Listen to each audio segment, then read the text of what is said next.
So here you go. It's right there. Flat Earth as described by Californication lyrics. Now you're going to want to make sure that you pause a lot and read a lot.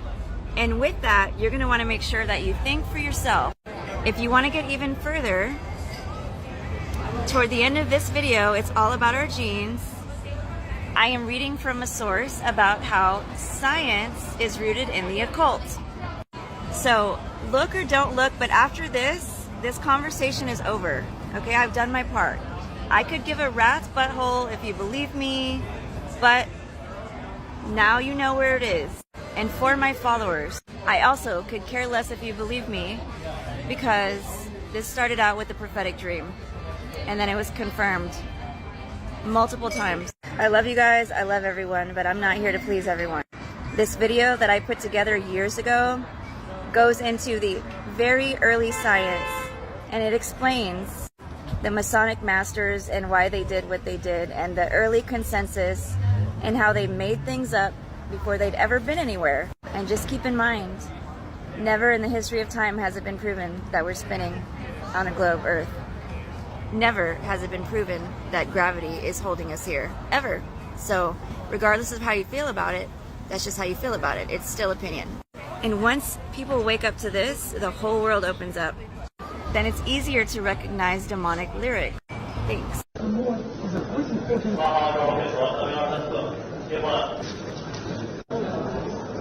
Compare these to fake moon landings. Which one looks faker to you? This one is the Chinese moon landing.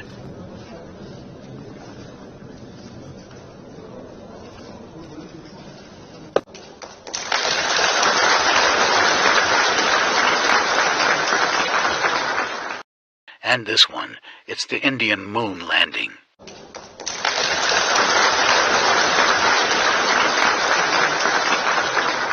Here's something we need to address. When people say, oh, you use the globe and Google Earth to prove a flat Earth, but you think Google always lies. That's the point. Google and Google Earth is going to line up with the narrative that you've been given. So we use this to show that it does not match up with real life observation. So this is the opposite of what we believe in. Right. We would just as easily show you video evidence of your parents hiding Christmas presents under the tree just to show you that it does not match up with the narrative you've been given. So do you not see that we use Google and Google Earth to show you that you're being lied to? You are asking the wrong question. It's not why would it matter either way. Why lie about the shape of the earth? What does it even matter either way? That's not the right question you guys are supposed to be asking. It's why would they have to lie about the shape of the earth? What do the powers that be lose by lying about the reality that we live in? See, the world is not the way it is about money, power, corruption, wars. It's not the way it is because of the evil in the world. No, it's because of good people allowing it to happen. Good people that lost the faith in God, in truth, and allowed this evil to rule over them. This is why the truth matters. Absolute truth matters. We allowed the evil to happen. All right, real quick history lesson. If you believe in the round spinning ball earth, you believe that because of religion. You have faith. You have faith because you've never seen that. You've never seen a ball. You've never seen the earth as a sphere as it spins. You've never seen that. You take it in faith because of religion. The religion is called Jewish mysticism, Kabbalah. And that was brought to us by Copernicus and Newton in the 1500s or so. And in 500 BC, Pythagoras. All three of those guys brought to you the spinning ball earth, a sphere. It's a religion, Jewish mysticism, the Kabbalah. In the Kabbalah, it states that the earth is a ball. So if you believe the earth is a round spinning ball, you have faith. You have a lot of faith. As much faith as someone who believes in evolution, because you can't prove it. There's no shred of evidence. But you believe it in faith. It's not a science, it's a religion. It's Kabbalah. It's Jewish mysticism. And you can't prove it. There's no shred of proof whatsoever. Three guys, Pythagoras, Copernicus, Newton, Kabbalah, Jewish mysticism. Look it up. You have faith. You believe in a religion. Thanks. Hey, so you flat earthers looking for some confirmation? Just pay attention how they talk about the eclipse. How it passes over passes over? You mean we don't cross over the sun? It passes over us? Yeah, that's what I thought. It seems like the sun was turned off momentarily during one of NASA's space missions. Hi guys, I'm a flat earther. You need to understand what the difference between fact and fiction. For example, when you see sun rays, you understand that the earth is not a globe, the earth is flat. If the earth were a globe, the sun rays would look like this. But the sun is smaller and closer than you think. The earth is flat. The sun and the moon is closer and smaller than you think. The planet is smaller and closer than you think. The earth is not a planet. The earth is a kingdom. There's a dome that covers the earth. And there's nothing and no one that can live here. The earth is flat. 2013 edition of a Brazilian almanac. It has the flat earth map on its cover, truth in plain sight. The horizon is an optical illusion because the earth is flat. The Earth is 100% flat, and here's why. When you look out at the horizon, it appears straight, not curved.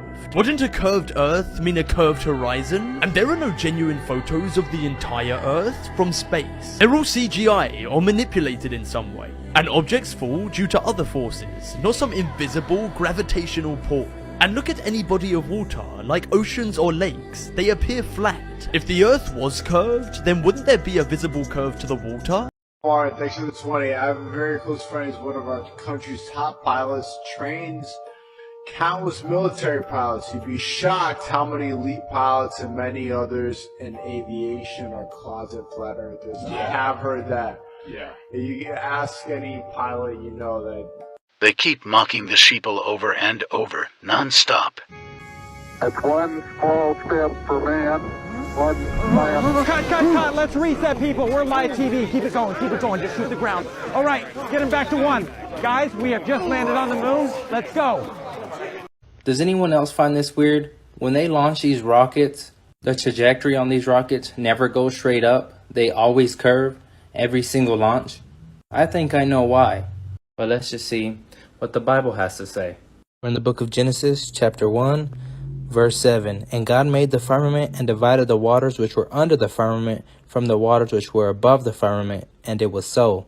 The book of Job even tells us what the firmament's like. Verse 18, Hast thou with them spread out the sky which is strong and as molten looking glass. Now let's take a look at the book of Amos, chapter 9, verse 6. It is he who builds his upper chambers in the heavens, and has he established his vaulted dome over the earth. He who calls the waters to the sea, and pours them out on the face of the earth. The Lord is his name. Has established his vaulted dome over the earth. So God has founded a vaulted dome over the earth, which is referring to God's firmament. I'm here to tell you, God's word is true. He wants a relationship with you, not a religion. I'm sorry to break it to you, but the only thing that's been to space is your imagination. There's no such thing as space. Okay, so clearly you need to know where Alaska is on this Gleason's map so you can better understand. Can you make out the continents? Well, if you can't, I will show you. This is North America, this is South America, this is Africa, Europe and Asia, Australia. Antarctica is a continent that surrounds us 360. It's not a continent at the bottom of a ball. Alaska, like you were talking about in your comment, is right here. Okay, Alaska.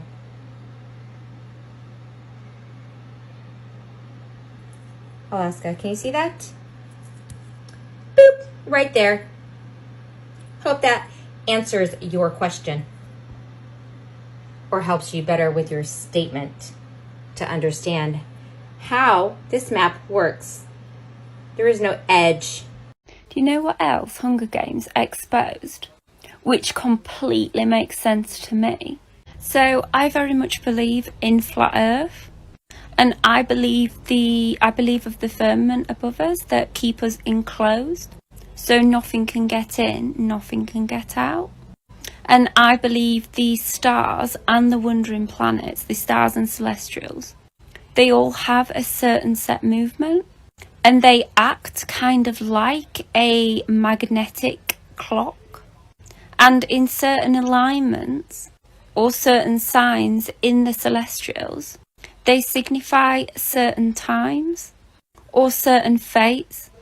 So in a way, I do think it's a clock. And all beliefs point down to a end time. Some beliefs point down to several end times, with one final end time, like the Aztec belief of the 5 suns, the Great Resets, and the stars move around us annually in a set position, and the only ones that wander are the planets, and these are known as the wandering stars in a lot of belief. And they all move round like a clock, and they establish time like a clock. In fact, the constellation of the Pleiades was actually used as an ancient calendar before we kind of invented time. And they used to use the positioning of the Pleiades to bring in things like the New Year, Halloween, the time for sowing seeds in spring. Our ancestors basically used to use the stars as a clock, and they used to be very knowledgeable. They used to watch for the signs and the changes that would signal happenings. And this is all lost knowledge now. And the only kind of use that we have for the stars are things like horoscopes, which are bullshit.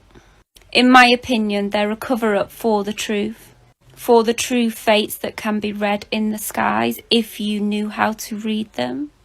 Like I said, it's a clock. A very sophisticated clock. As you can see, we've had terrible weather all day.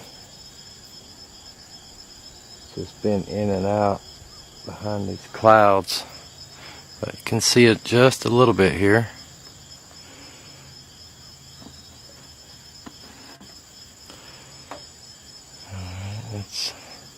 So I'm watching the eclipse, and you can't see the eclipse, but look at what is happening on the ground, and look at what happens on my head. Holy moly. That is the eclipse shining through the trees. Oh my god, that is so cool. Wow. Wow. God. It's the eclipse.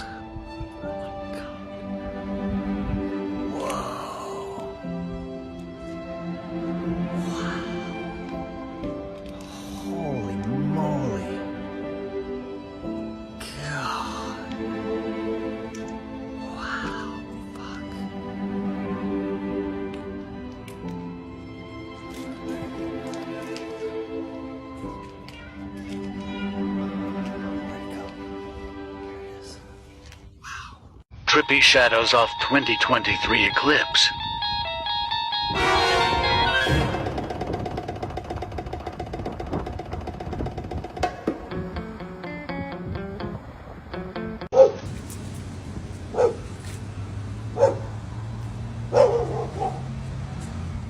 Is this part of the eclipse? I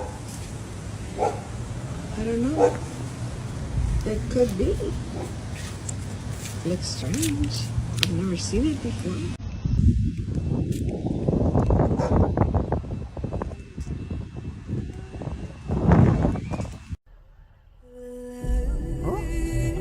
With the funnel. I've never seen that before. Holy fuck.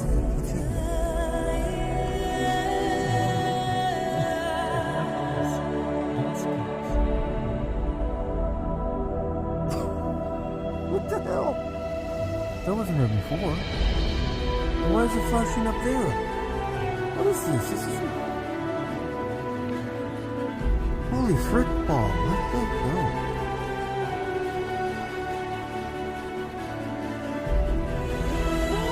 Yeah, is it...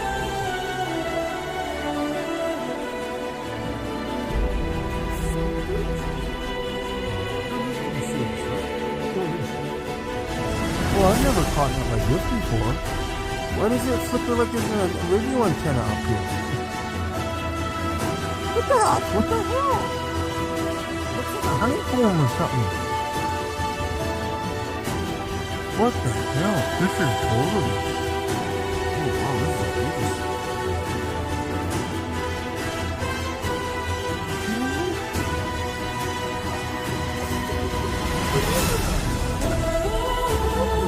That's really nice.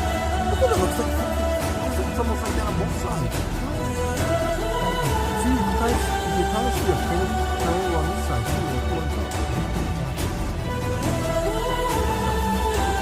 This is insane.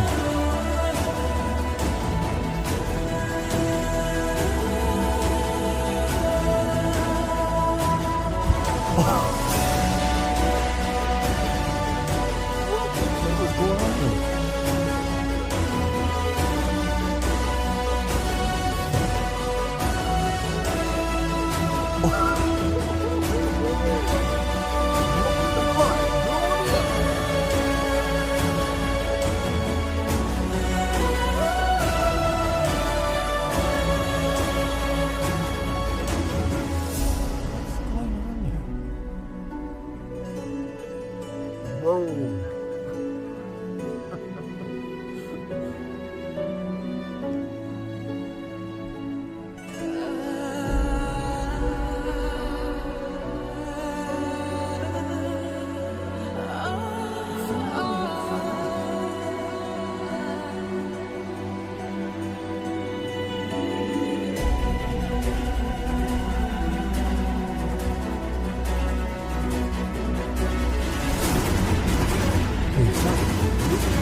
The Flat Earth map dates back over 1,000 years. This map is credited to being created by a Persian astronomer, Al-Biruni, who lived between 975 AD to 1048 AD.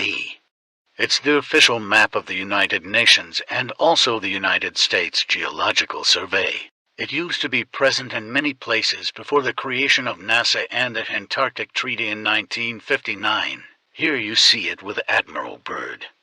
This map has been restored by Dmitry from Russia with suggestions of mine, Idialenkar. Known by my YouTube channel Flat Earth Banjo, I asked Dmitry to include the Bermuda Triangle and Point Nemo, a place deep in the Pacific where NASA buries rockets.